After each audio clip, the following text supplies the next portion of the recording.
We have a question here, based on what the leader specified these colors. The color is arbitrary. You will only avoid repeating the same color for different nodes. So the color is just a way to make it easier to people understand that we are talking about different systems. But how to define the nodes, it depends on the Hazop leader experience, how complex is the process.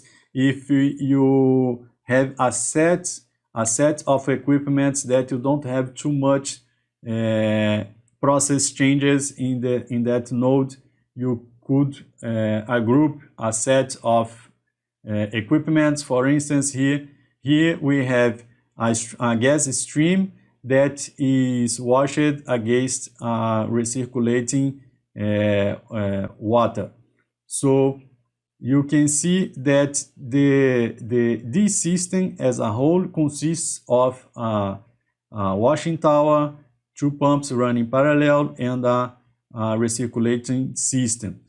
And could the Hazop leader defines the node 1 as only the column and other nodes only for the pumps? Yes, it's possible, but it must be what the Hazop leaders does is verify if it makes sense, if it